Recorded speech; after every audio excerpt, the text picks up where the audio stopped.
নমস্কার বন্ধুরা, গুড্ডির ছোট্ট রান্নাঘরে আপনাদের স্বাগত জানাই। আবারও একটা ভিডিও নিয়ে চলে এসেছি। এই দেখুন, শোলা কচু ভাজা করে দেখাবো আপনাদের। এই শোলা কচু খেতে কিন্তু খুবই ভালো লাগে। তো শোলা কচুটা আমি কিভাবে বানাচ্ছি আপনারা দেখতে থাকুন। প্রথমে কড়াইতে দিয়ে দেব তেল। শোলা কচু ভাজার জন্য ফোড়নে দিয়ে দেবো আমি কালো জিরে। ফোড়নে সর্ষেও দেওয়া যায়, কিন্তু কালো জিরেরটা বেশি টেস্ট লাগে। দিয়ে দেবো রসুন থেতো কয়েক।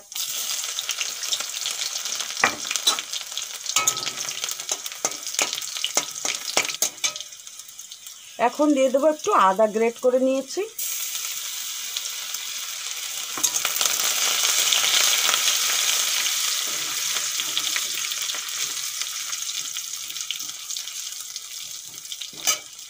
তার সঙ্গে দিয়ে দেবো একটু পেঁয়াজ কুচি।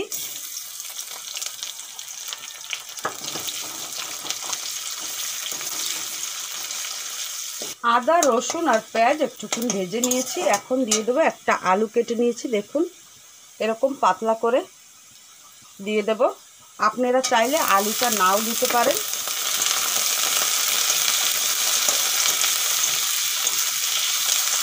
আলু দিয়ে বেশিক্ষণ ভাজা করব না। আলু দেওয়ার পরেই শোলা কচুটা দিয়ে দেব, সাথে লঙ্কাও আছে।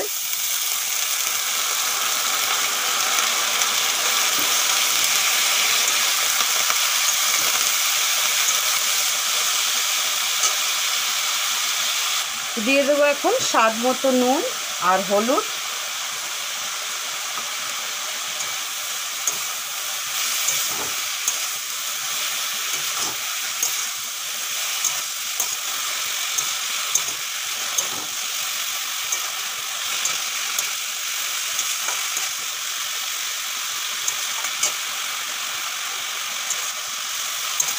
ভালো করে হলুদ আর নুন মিশিয়ে নিয়েছি। এখন চাপা দিয়ে দেবো কিছু সময়ের জন্য।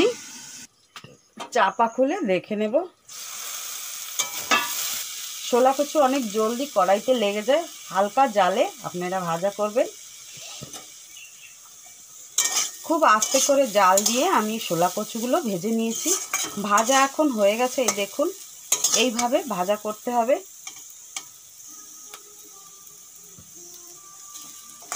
শোলা কচু ভাজা হয়ে গেছে, এখন নামিয়ে নেব। তো এইভাবে শোলা কচু আপনারা ভাজা করে বাড়িতে ট্রাই করে দেখুন, খেয়ে দেখুন, খুবই টেস্টি। যারা শোলা কচু খায় তারা জানে এই কচুটা কত টেস্টি লাগে, মিষ্টি লাগে, খুব মিষ্টিও লাগে কিন্তু এই কচুগুলো। তো আমার ভিডিওটা যদি ভালো লেগে থাকে অবশ্যই লাইক শেয়ার সাবস্ক্রাইব করতে ভুলবেন না। আবারও অন্য কোনো ভিডিওর সঙ্গে দেখা হবে। আপনারা ভালো থাকুন, সুস্থ থাকুন, আর বন্ধুদের সাথে শেয়ার করতেও ভুলবেন না। Bye bye.